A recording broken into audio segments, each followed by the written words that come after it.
Psalm 19, home stretch.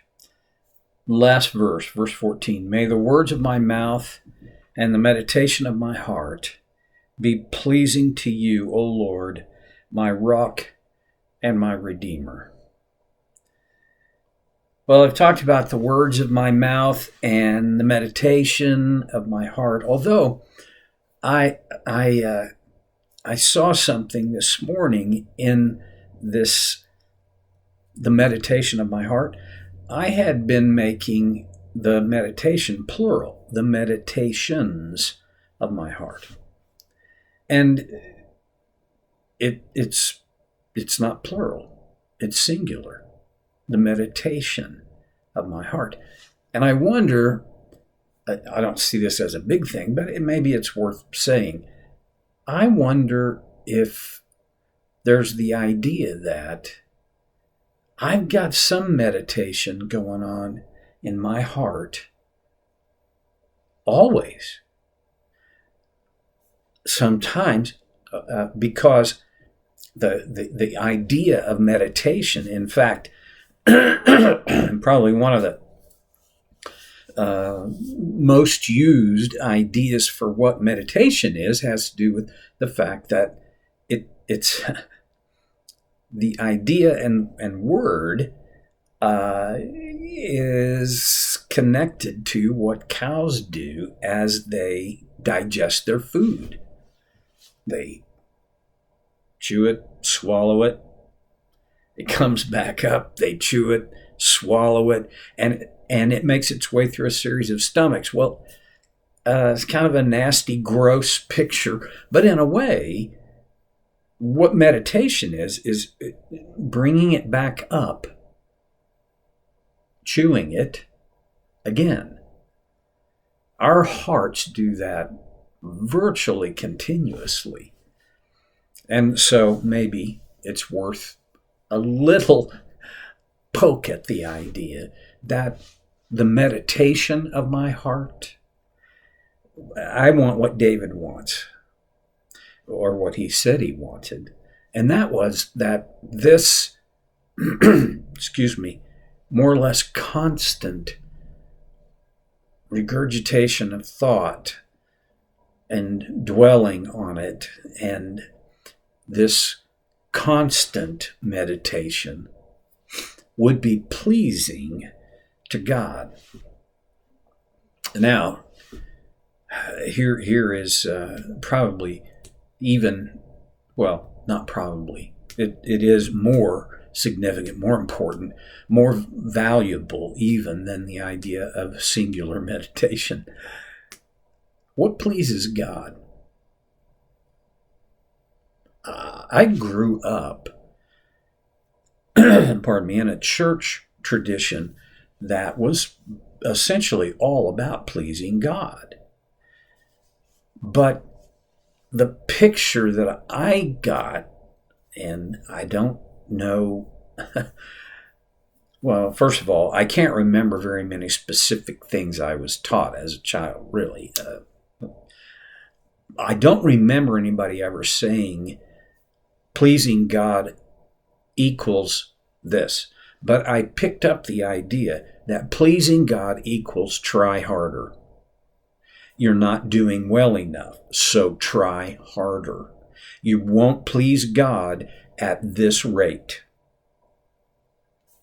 So I spent all of my cognizant childhood. I remember being a little kid and thinking, I've got to be nicer. I've got to be smarter. Because one of the lies that pretty much saturated my thought and feeling as a child was, that's not enough. You're not enough. Well, you can see in a flash that the next phrase would be, so try harder. I wanted to please God. And partly as because of a distorted view of God as this punisher, God the judge. God is the judge, and we may not like it, but doesn't alter the fact that he punishes wrongdoing. Not always on my time frame or your time frame, but he does punish. However, that's one facet, one dimension of who he is and what he does. There's this other aspect that was somehow I missed, and the aspect of pleasing God. In the book of Hebrews, the Hebrew writer says, without faith, it is impossible to please God. Now, I've talked about this, several times at least, maybe many times before in our times. It's worth going back to. If it's impossible to please God without faith, then one of the aspects of that is what pleases him is faith, trust.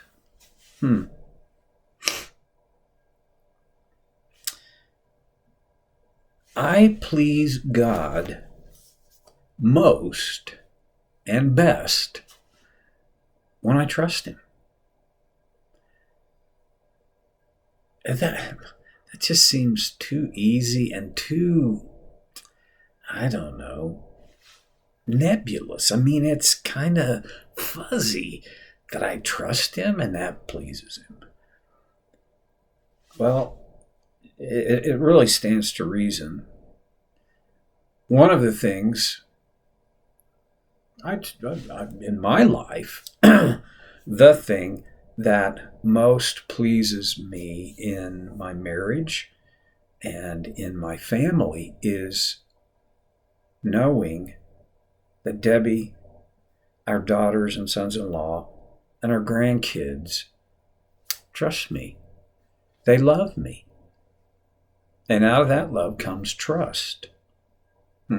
Okay. You know what? It really is the case that this whole idea of trusting God and me having my faith in him, that's a subject that it would take 300 pages or more of a book to go very deeply into. David says, "May the words of my mouth and the meditation of my heart be pleasing to you." So, I don't think it was any different then. I think the same thing that pleased God then is what pleases him now, and that is faith, trust. So, and I can't deny the fact that, in fact, David has written about this earlier in this poem, where he talks about a desire to live his life in obedience to God's law. And for the Hebrew, for the Jew in David's day, a primary way that they understood they could please God was by obeying his precepts, his commands. I don't deny that this is an expression that pleases God. But you can obey all of however many of the precepts that you're able to obey. You can do that and not have actual, real, authentic trust in God. There are times when I think the Pharisees fell into this, where they trusted the law more than the lawgiver. It can happen to us as well. Okay, but let's look at this idea of what most pleases God is faith, trust. So David says, may the words of my mouth and the meditation of my heart be pleasing to you. How would that, here's how I think it would work.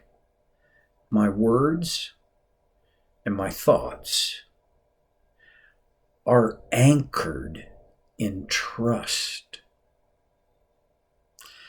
My words express my trust, my faith, not in the other person, not in myself, but in God. Now, wait a minute, back up.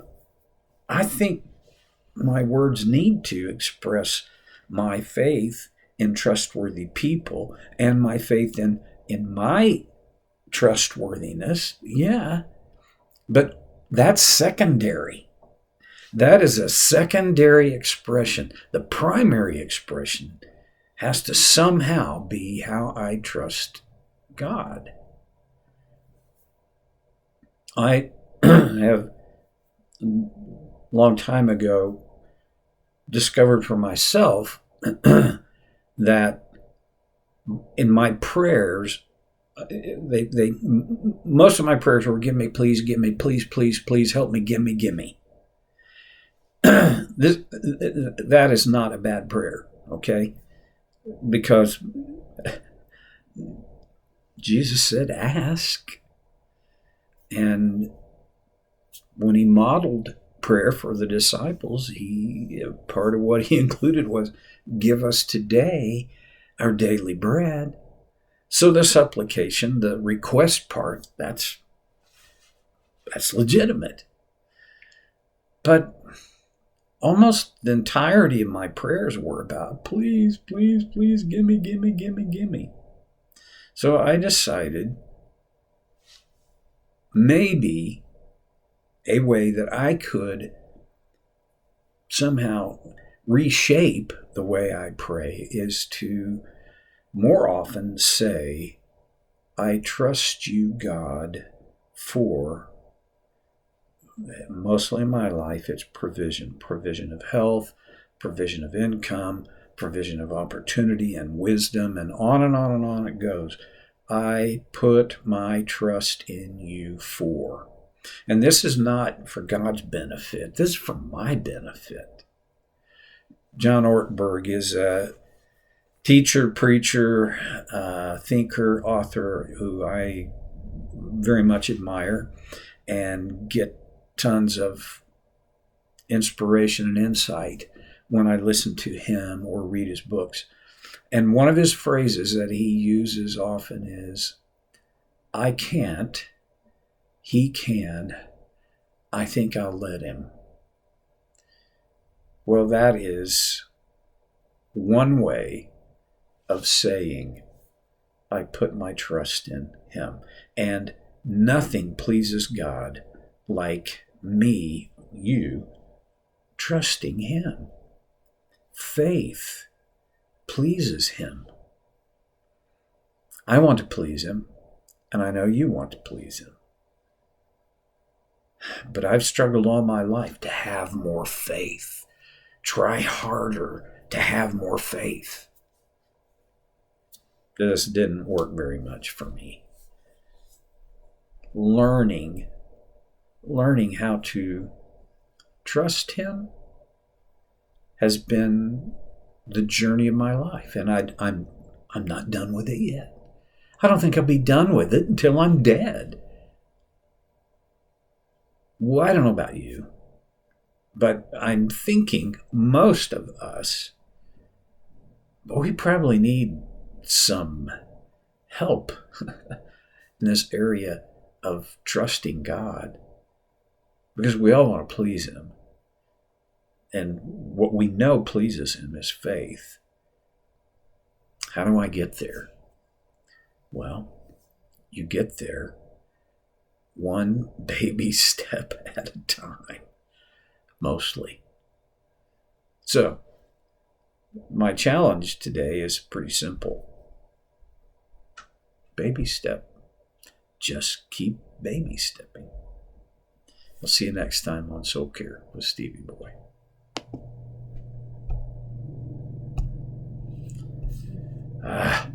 Mm-hmm.